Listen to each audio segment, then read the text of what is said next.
नमस्कार दोस्तों, स्वागत है आपका द ग्राउंड रिपोर्ट में। मैं हूं समीर आत्मज मिश्र। अभी 5-6 दिन पहले की बात है, सुप्रीम कोर्ट ने उत्तर प्रदेश सरकार की कानून व्यवस्था को लेकर बहुत ही गंभीर टिप्पणी की थी।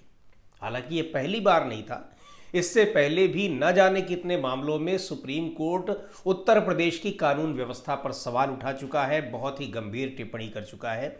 लेकिन हालिया जिसकी मैं चर्चा कर रहा हूं वो मामला ये था कि सुप्रीम कोर्ट की टिप्पणी ये थी कि यहाँ पूरी व्यवस्था जो है ध्वस्त हो चुकी है और दीवानी के सिविल के मामलों को क्रिमिनल मामलों में तब्दील किया जा रहा है पैसे लेकर। ऐसा लगता है कि यहाँ कोई सिस्टम ही काम नहीं कर रहा है, पूरी तरह से कानून व्यवस्था ध्वस्त है, पूरी व्यवस्था ध्वस्त है। यहाँ पर यह टिप्पणी सुप्रीम कोर्ट की थी।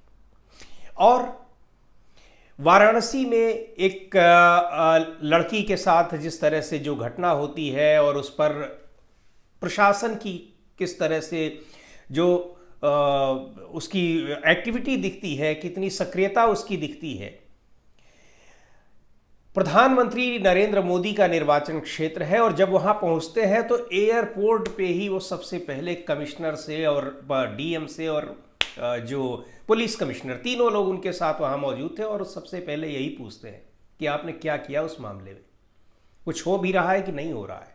तो बनारस तो उनका संसदीय क्षेत्र है, लेकिन पूरे उत्तर प्रदेश में इस तरह से हो रहा है, ये सवाल हर जगह पूछा जाना चाहिए। यानी उत्तर प्रदेश की कानून व्यवस्था की जिम्मेदारी जिसके पास है, उनको ये चिंता नहीं है कि अगर यहाँ बड़ी बड़ी घटनाएं हो रही हैं तो उस पर क्या संज्ञान लेना चाहिए, कैसी कार्रवाई करनी चाहिए। आए दिन बुलडोजर चल रहे हैं, पहचान पहचान के लोगों को गिरफ्तार किया जा रहा है। पहचान के, अब चाहे वो किस आधार पर पहचान की जा रही है उसको बताने की जरूरत नहीं है। धर्म के आधार पर भी पहचाना जा रहा है, जाति के आधार पर भी पहचाना जा रहा है और उस पहचान के आधार पर लोगों को सजा दी जा रही है और लोगों को छोड़ा जा रहा है। ऐसी एक दो नहीं, सैकड़ों घटनाएं हैं और कई बार उनका जिक्र हम भी कर चुके हैं यहाँ पर और आए दिन आपको पढ़ने को, सुनने को, देखने को मिलता रहता है। लेकिन ये टिप्पणियां, एक तरफ प्रधानमंत्री का ये पूछना और सीधे तौर पर इसको, ये हल्की फुल्की बात नहीं है, सीधे तौर पर उत्तर प्रदेश के मुख्यमंत्री के ऊपर एक बहुत बड़ा, सरकार पर एक बहुत बड़ा तमाचा है कि आप कुछ नहीं कर रहे हैं और मुझे ये जानकारी लेनी पड़ रही है कि यहाँ पर हुआ क्या है। और दूसरी ओर सुप्रीम कोर्ट ये बार बार ये टिप्पणी कर रहा है कि उत्तर प्रदेश की कानून व्यवस्था का क्या हाल है। आप भले ही अपने मुंह से आप शेर बनते रहिए, आप कुछ भी करते रहिए, ये तो आपके पास प्रचार तंत्र है, पैसा है सरकार का, टैक्स पेयर्स का पैसा है, प्रचार में चाहे आप जितना उड़ा दीजिए। तो ये टिप्पणियां सुप्रीम कोर्ट की हो या फिर ये प्रधानमंत्री का इस तरीके से वहां पर जायजा लेना और पूछना कि इस मामले में क्या हुआ है, तो कानून व्यवस्था कितनी ध्वस्त है इसका एक, वो तो टिप्पणी थी सुप्रीम कोर्ट की और यहां उसका एक प्रैक्टिकल दिखाया करणी सेना ने। एक संगठन है, इस नाम से तमाम तरह के क्षत्रिय लोगों का संगठन है, जिसमें बहुत सारे कई राज्यों से हजारों लोग आगरा शहर में पहुंच गए और कहा था उन्होंने कि हम पहुंचेंगे और ऐसे ही पहुंचेंगे।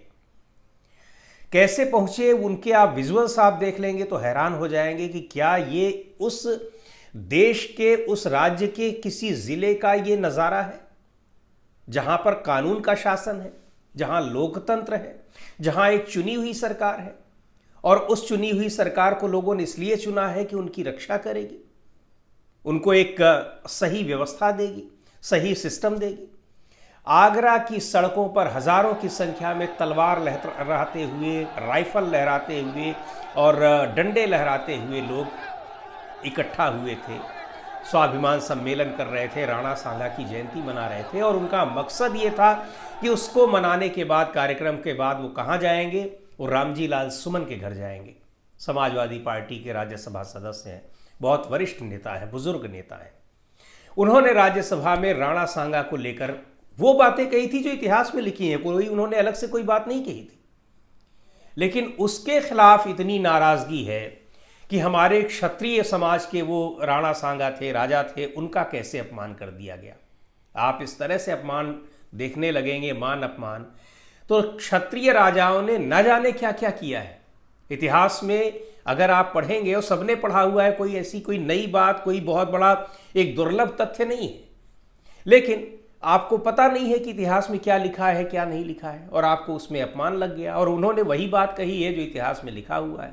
खैर, कही हो ना कही हो, अगर उन्होंने गलत भी कहा है तो उसके खिलाफ हजारों लोग निकलकर तलवारें उनको मारने के लिए चले जाएंगे। इसके पहले भी उनके घर पर हमला हुआ, और केवल हजारों लोग उनके एक जहां सम्मेलन करना है वही नहीं इकट्ठे हो रहे हैं, उनके घर की ओर ही कूच करने का प्रयास नहीं कर रहे हैं। पूरे आगरा शहर की सड़कों पर उन्होंने जो उत्पात मचाया है, हाईवे पर उत्पात मचाया है, और पुलिस शांति से खड़ी होकर उसको देख रही है, देखने पर मजबूर है। क्यों मजबूर है? क्योंकि सरकार की ओर से उनके खिलाफ कोई कार्रवाई न करने का आदेश मिला हुआ होगा। इसलिए आदेश मिला हुआ होगा क्योंकि सरकार के जो प्रमुख हैं, ऐसा कहा जाता है कि ये उनके सजाती है। ये बात एक बार नहीं, ये लगातार ये पिछले कई सालों से देखी जा रही है। इसमें बार बार ये आरोप लग रहे हैं। क्यों?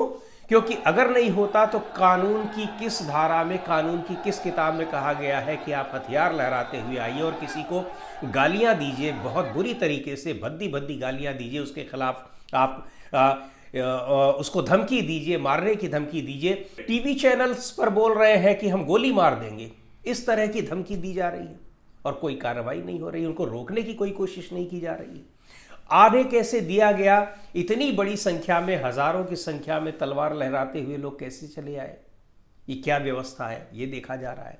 अच्छा, दूसरी तरफ रुख करते हैं पश्चिम बंगाल का ही। ऐसा नहीं कि केवल उत्तर प्रदेश में ही है, और भी राज्य हैं, उनको भी जरा देख लेते हैं।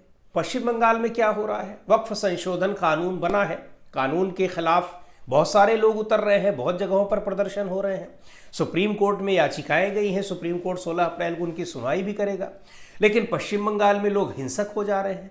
क्यों हो जा रहे हैं? वहां की तो मुख्यमंत्री ने भी कह दिया कि हम यहां लागू नहीं करेंगे, और लागू भी करेंगे तो कानून तो संसद ने पास किया है, उसको खत्म करने का रास्ता आपके पास सुप्रीम कोर्ट में है। सुप्रीम कोर्ट उसकी मेरिट और डीमेरिट तय करेगा कि ये कानून संवैधानिक तरीके से बनाया गया है कि नहीं बनाया गया है, और अगर वो बन गया है तो बहुमत से पारित कानून है, वो आपको मानना पड़ेगा। लेकिन वहां पर किस तरीके से हिंसा हो रही है?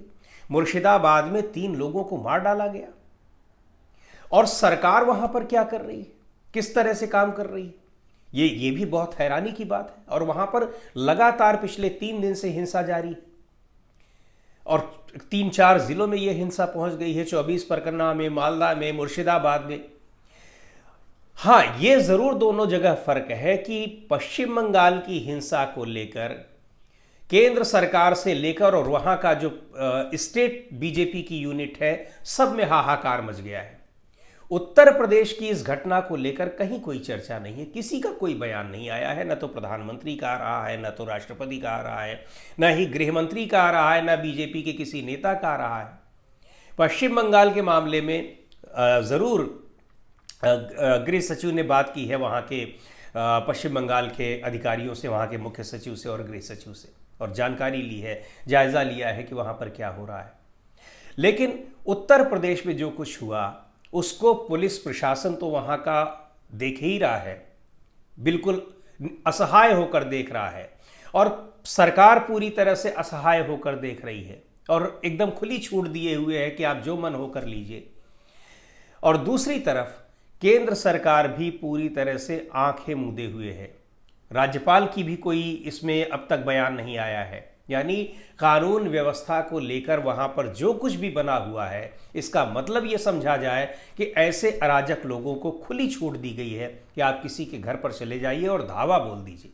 जैसे आप इस तरीके से लहराते हुए तलवारें जा रहे हैं और डंडे जा रहे हैं, जैसे आप किसी युद्ध में जा रहे हैं और किसी दुश्मन सेना से आप लड़ने के लिए जा रहे हैं। कैसे ये छूट दी जा सकती है? हैरानी की बात है। देखते हैं कुछ कार्रवाई होती है या नहीं। फिलहाल तो उम्मीद नहीं दिखाई पड़ रही है। आज के इस वीडियो में इतना ही। अगले वीडियो में फिर मिलेंगे एक नए विषय के साथ, एक नए मुद्दे के साथ। द ग्राउंड रिपोर्ट के यूट्यूब चैनल को आपने अब तक सब्सक्राइब न किया हो तो ज़रूर कर लें। हमारे वीडियोज़ को लाइक करें, शेयर करें और अपने सुझाव भी हमें ज़रूर भेजें।